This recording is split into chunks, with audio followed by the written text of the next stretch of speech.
Okay, lights on. I'll make sure you guys see this one. This is a new style, a hazmat tote. This is a higher cube because a normal cage tote is a tote is about here. So these guys are going to weigh an extra 1,000 pounds, 1,200 pounds, or something like that. I have to look it up. But the whole thing is I like them. The reason why is the saddle for the straps. I was able to get right in there, no problem, and I actually like it. So, you know, they're still fat, they're still going to be bulged out, so there's going to be natural gaps in between them, but they're touching here. So, we're not going to worry too much about it, but every one of these has to have 2 straps, minimum, and it's the best you can do. So, with the customer doing like they did, with their own labeling, I'm still going to be placarding, of course. They're all in the back here. I always ask for 5, that way I've got it. Now, the interesting situation, as you guys know, my trailer has that hole right here where there's no winches. So where I needed one, it was a blank spot. I measured it out and I was hoping it would, you know, work out, but it didn't. Sorry for the squeaky fan at the greenhouse across the way, but I can't help that. So what I got going is my famous crisscross in the rear, and what I did was I took 2 3-inch plus a 4-inch, so for the weight and the control I'm good to go.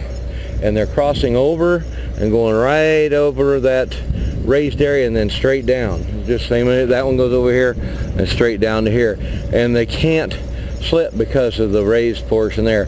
I love it. My hazmat bunker, as you can see, it's in there as tight as a drum. So that's the best we could do for that. They're pretty close to being exactly, you know, the same, but one does have to go over the other, so, you know, they're going to be slightly different. So I still got to do my placarding. But as you can see, for the 39,600 pounds, it's kind of like being belly loaded. I didn't quite make it to the axle back here, but my 5th wheel is all the way back and has been since I bought the truck. So I've been able to balance 40,000, even a little higher in this configuration with no issues. Now if I went to spread axle, I'd have a problem over there. Now if I looked at my drives, I go, yeah, they're fine, but I'm sitting on gravel in uneven territory here. I mean, I can't really tell, but up on that one forward axle, I was looking at flat around. They're not all bulged out and nasty, so just trying to gauge it from me knowing my truck. That seems to work pretty good. Some of these placards on the inside were actually square topped. They were on an angle. I took one of them and undid it. It's like, guy, we can't do that.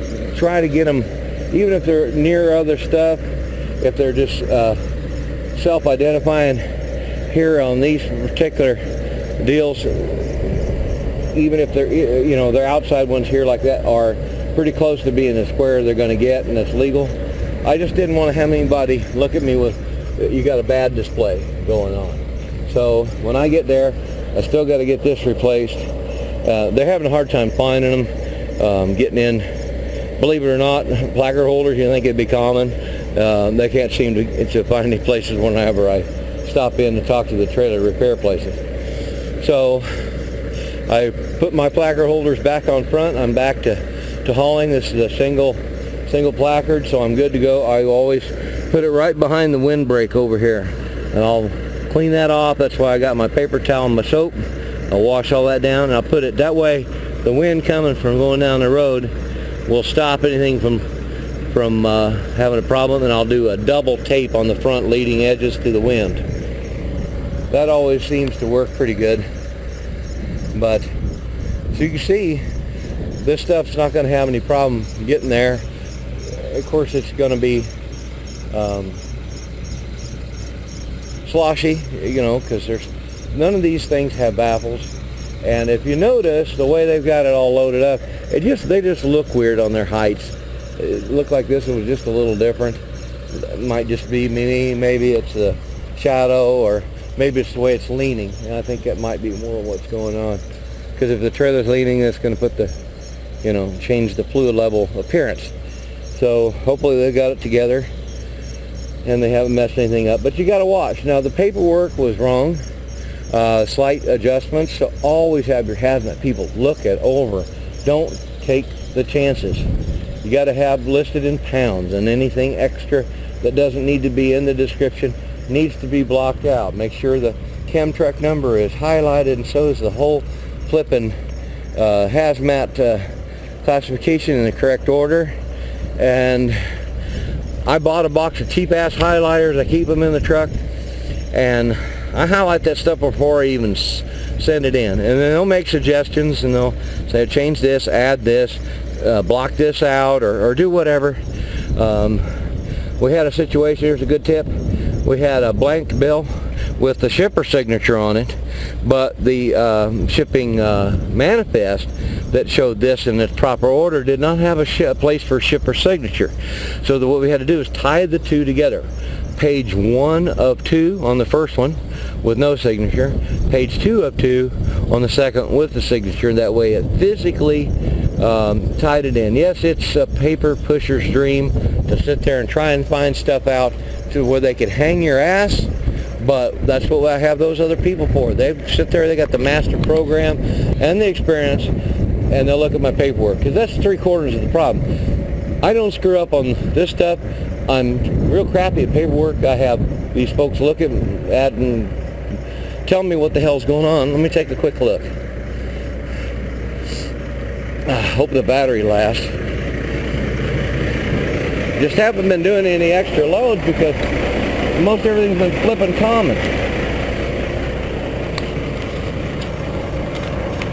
Okay, yeah, kind of what we got going here is, you can see I had to kind of block out some stuff and put pounds over here and all this kind of, but everything is all tied up there, so it's all good. And then on the other stuff, I had a signature over here, and his signature needed to be tied in. So what we got is page 1 of 2, page 2 of 2. So that's pretty much what it is. I'm trying to protect the customer, but you know.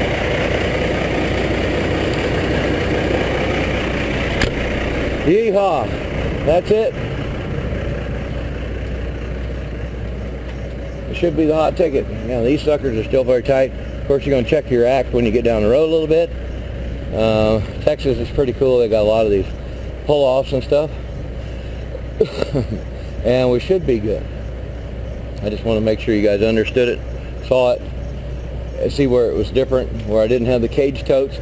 This is really a lot better in my view, because I got more direct contact instead of a mushy cage that you're worried about crushing by pulling down too flipping hard. I've never had one have a problem, you know, nothing's ever come off ever on my trailers, but the thing is I just feel so much more confident with such a, you know, really good sturdy connection there. So my normal tie down, all this extra, that way it never comes undone. It never has. So I hope you guys like it. This is something a little new, and maybe something you'll start seeing more of, and hopefully that's it. We'll see you on the road.